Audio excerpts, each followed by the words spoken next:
சுற்றி சூழல் விழிப்புணர்வு செய்திகள்.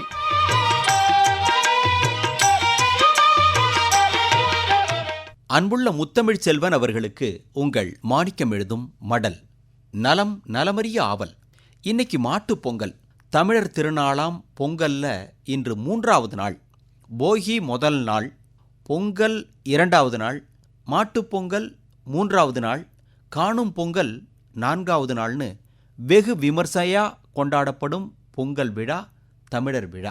நமக்கும் நமது குலத் தொழிலான விவசாயத்திற்கும் மிகவும் உறுதுணையாயிருக்கும் கால்நடைகளை போற்றி வணங்கக்கூடிய நன்னாள். என்னைக்கும் போற்றணும், இன்னைக்கு கொஞ்சம் சிறப்பா. ஏன்னா கால்நடைகள் இல்லைன்னா நம்மளால் இந்த பூ உலகில் காலம் தள்ள முடியாது. மனித இனம் இல்லைன்னா கால்நடைகள் காலம் தள்ளும். கால்நடைகள் நல்லபடியாக வாழும். கால்நடைகளின் சிறுநீர், அவை வெளியே தள்ளும் சாணிலாம் நமது பயிர்களுக்கு உரம், இயற்கை உரம். நமக்கு வேண்டாதவற்றைத்தான் கால்நடைகளுக்கு தீவனமாக கொடுக்குறோம். மணிகள், உணவு தானியங்களை நாம் எடுத்துக்கிட்டு வேண்டாத, நாம் பயன்படுத்தாத இலை தழை செத்தைகளைத்தான் கால்நடைகளுக்கு தீவனமாக போடுறோம். முத்தமிழ் செல்வன், அடி காட்டுக்கு, நடு மாட்டுக்கு, நுனி வீட்டுக்கு, நம்மாழ்வார் ஐயாவின் பொன்மொழி. உதாரணத்துக்கு நெற்பயிரை எடுத்துக்குவோம். நெற்பயிரின் நுனியில் இருக்கும் மணிகள் நமக்கு. அதற்கு பிறகு இருக்கிற தாள், வைக்கோல் மாட்டுக்கு. வைக்கோல் தாளுக்கு பிறகு கீழே இருக்கிற வேர், அதை ஒட்டி இருக்கும் தாள் தண்டு பகுதி மண்ணுக்கு. இப்படி பிரித்து கொடுத்துருக்கு இயற்கை. பிரித்து கொடுத்ததை காலத்தில் முறையாக அங்கங்கே சேர்த்தா எல்லாருக்கும் நல்லது.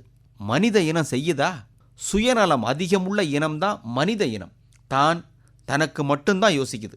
நமக்காக வாழும் கால்நடைகள் நாம் வாழும் இந்த சூழலை பற்றிலாம் நினைக்கிறதே கிடையாது.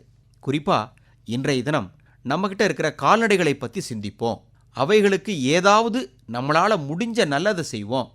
சாதாரணமாக கிராமத்தில் கால்நடைகளுக்காக இன்றைக்கி பொங்கல் வச்சு படைப்பாங்க. கால்நடைகளை குளிப்பாட்டி பூ வச்சு பொட்டு வச்சு மாலை மரியாதைலாம் இன்றைக்கி செய்வாங்க நம்ம கிராமப்புற அன்பர்கள். நகர்ப்புறவாசிகள் ஆடு மாடு வச்சுக்கலனாலும் எங்கேயாவது யாராவது வச்சுருப்பாங்க. அல்லது கண்ணில் படக்கூடிய கால்நடை செல்வங்களை தொட்டு கும்பிடுவோம்.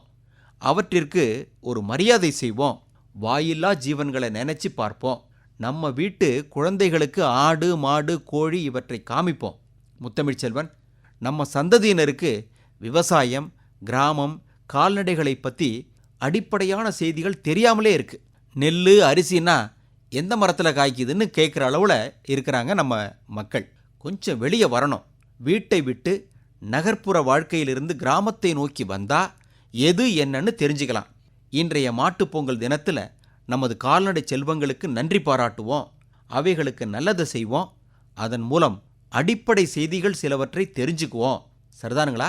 இப்படிக்கு மடல் மாணிக்கம்.